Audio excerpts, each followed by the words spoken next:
encore à lire, ça sera fini. Ce livre nous a été donné pour notre conduite sur la terre, pour connaître ce Dieu, pour nous préparer aussi, pour que quand il viendra, il ne faudrait pas que un jour quelqu'un dise que Dieu a fait ceci, il a fait cela. Non, parce que c'est cette même Bible-là que les paroles qui sont dedans vont nous juger. Avant de commencer, je vais donner mon premier passage dans Éphésiens 5, au verset 16. Éphésiens 5, verset 16, tout simplement. Si un frère à la page, il pourrait lire. Je vais lire la parole dans Éphésiens 5, verset 16.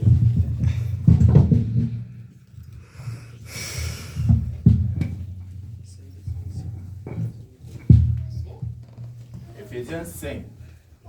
Éphésiens 5, verset 16.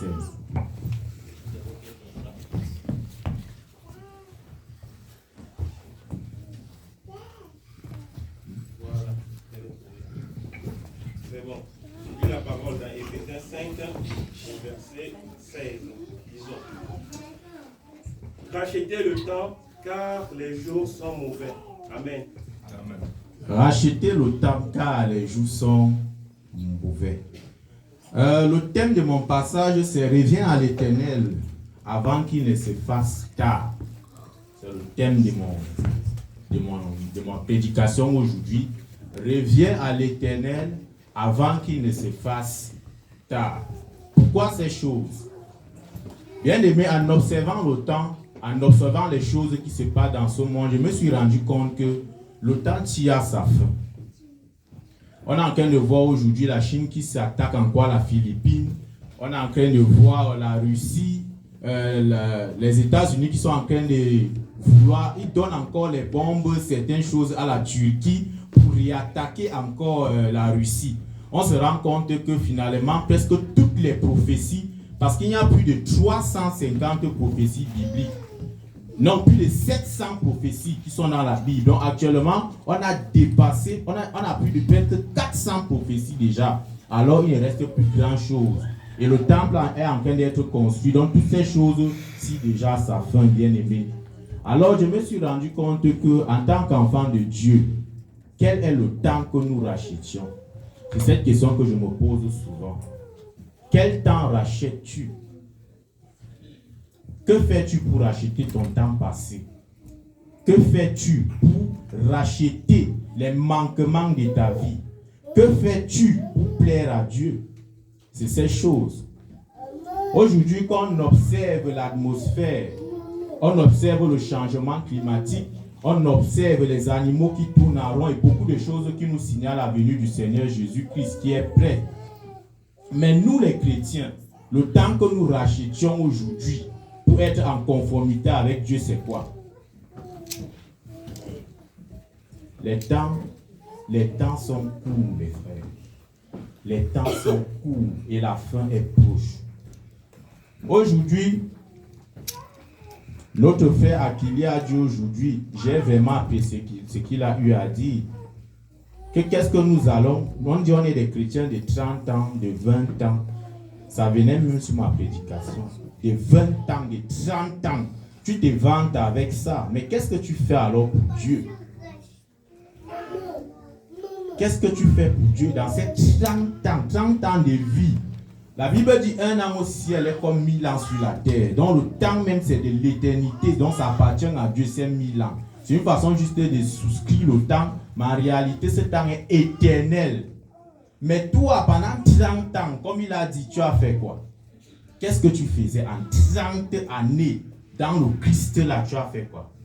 Rien du tout. Ce qui est même pire, la Bible dit une foi sans les œuvres et une foi qui est morte en elle-même. Donc si tes œuvres ne vont pas avec ta foi est morte.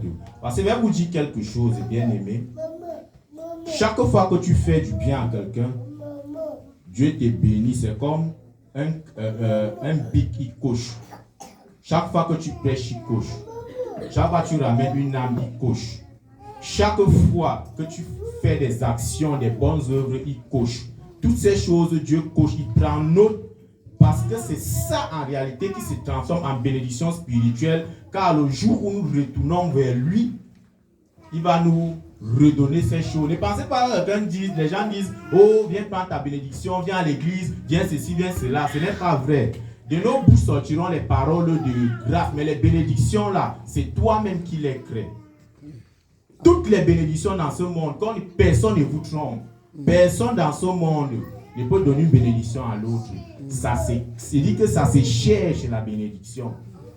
Oui, tu peux bénir quelqu'un, d'autres peuvent dire mon frère que Dieu t'ait béni, Dieu t'ait bénisse. Mais il dit que Dieu t'ait béni, ce n'est pas lui qui t'ait béni. Il avait dit ça ici l'autre fois. Il a dit que tu dises que Dieu lui bénisse, bénis-lui toi-même. Parce que la bénédiction de Dieu, ça s'arrache.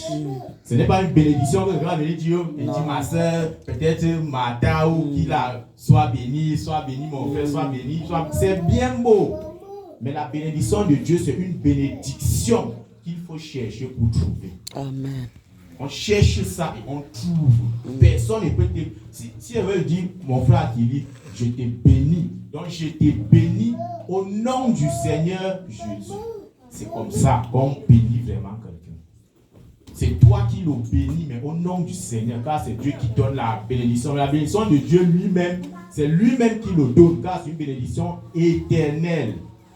C'est comme ça que Dieu bénit ses enfants, bien-aimés. Amen. Moi, il y a beaucoup d'observations dans la vie, mais la clé du succès dans ce monde, c'est la parole de Dieu, bien-aimés. Il n'y a rien de plus pur que cette parole.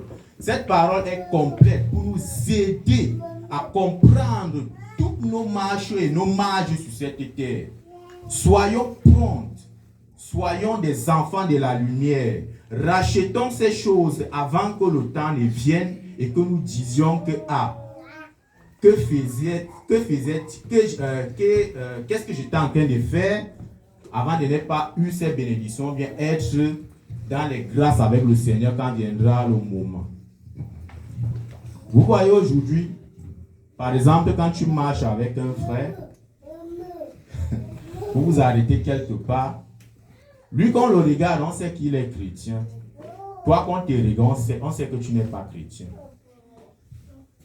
Pourtant, c'est toi qui viens à l'église tous les jours. C'est toi qui es présent, c'est toi qui fais les choses. Mais lui, en le regardant, on sait qu'il est chrétien. Seulement en l'observant, on sait qu'il est chrétien. La vie là ne se résume pas seulement à l'église. Ça ne se résume pas ici au dimanche.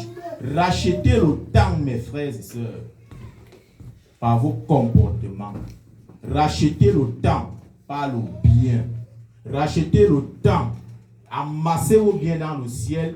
Rachetez le temps. Rejetez l'hypocrisie. Rejetez la méchanceté. Rejetez l'envie. Rejetez la médisance. Rejetez le mauvais cœur. Arrêtez de pratiquer la sorcellerie. Parce que déjà envier quelqu'un, c'est le tuer. Tuer quelqu'un, ce n'est pas prendre le couteau, mettre sur son cou, bien tirer une arme sur lui. Déjà envier quelqu'un dans ton cœur, tu l'as déjà tué, c'est un crime. Il y a plusieurs crimes.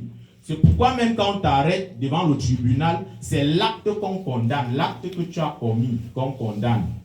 Ce n'est pas ce que tu as fait là qu'on condamne, c'est l'intention plutôt qu'on condamne. Ton intention, qu'est-ce que tu voulais faire à la personne, c'est ça qu'on condamne. Vous comprenez? Ce n'est pas quand c'est déjà produit qu'on te condamne, non, c'est l'intention, qu'est-ce que tu voulais faire à la personne, c'est par cette voie-là qu'on va te condamner. Mes frères, aujourd'hui, je ne peux pas dire que je suis un chrétien accompli, parce que moi-même, le Seigneur m'a appelé depuis, mais je suis venu tard vers lui. Parce que c'était son jour. Il fallait qu'il me prépare pour commencer à faire ces choses. Aujourd'hui, je me tiens devant vous, ça a été un rêve qui s'est accompli. Et c'est la deuxième fois que je le répète. Quand devait arriver ce moment, j'étais en train de dormir, je me suis assis, j'étais devant un tabernacle comme ça, et il y avait une grande foule devant moi. Et aujourd'hui, c'est ce rêve qui est en train de s'accomplir. Dieu passe par beaucoup de moyens pour montrer certaines choses à ses serviteurs. Et vous tous, vous faites partie de cette lignée royale, sinon vous ne serez pas ici. Notre jeune frère Akili vient encore de dire, quand vous êtes assis ici, vous venez pourquoi? Vous venez pourquoi? Parfois, on a assis même, seulement acclamer les mains pour soutenir certaines personnes, c'est difficile. On est en train de prier là. Même dans la prière, d'autres personnes sont en train de bavarder. Même baisser la tête est difficile. Quand on dit prier, c'est pour le Seigneur, les gens s'amusent avec ça. Les gens s'amusent avec. Souvenez-vous des paroles de l'Éternel. Il a dit, celui qui a honte de moi dans ces sièges, j'aurai honte de lui. Donc, honte là, c'est le rejet. Parce que les paroles de Dieu, il faut les comprendre. La honte qu'il dit là, parce que tu ne peux pas avoir honte quand tu entres dans son royaume. C'est quand peut-être je vais aller, peut-être, je vais venir peut-être chez le pasteur à Yéba. Arriver là à la porte. Donc, peut-être, je le vois par la fenêtre, j'ai honte d'entrer chez lui. Est-ce que lui-même, en me verant entrer chez lui, sera ému de me voir? Non. Parce que j'ai déjà cette honte-là qui est en moi. Et c'est une mauvaise chose. Donc, bien aimé, pour entrer dans le vif du sujet, on va aller dans Ecclésiaste. Ecclésiaste chapitre 12 au verset 1. Ecclésiaste chapitre 12 verset 1. Chapitre 12 verset 1. Je lis la parole dans Ecclésiaste 12 verset 1. Mais souviens-toi de ton Créateur pendant les jours de ta jeunesse, avant que les jours mauvais arrivent et que les années s'approchent où tu diras, je n'y prends point de plaisir. Amen. Amen. Amen. Amen. La Bible nous dit, c'est bien aimé, de se souvenir de l'Éternel pendant les jours de notre jeunesse. Est-ce que quand tu livres ton cœur à la joie, ton cœur là, rend grâce à Dieu? Est-ce que quand tu prends les plaisirs du monde, en ce moment-là, ton cœur prend plaisir à Dieu? Est-ce que quand tu te comportes mal, ce comportement plaît à Dieu? Est-ce que quand tu désobéis à tes parents, ou quand tu envies quelqu'un, ou quand tu fais une prédication des ténèbres sur la vie de la personne, est-ce que Dieu prend grâce à ça? Le Seigneur dit, même dans les voies de ta jeunesse, souviens-toi de moi. Souviens-toi de moi. Mais sache que tout ce que tu es en train de faire, un jour, je t'appellerai en jugement. Bien aimé, cette parole est très forte.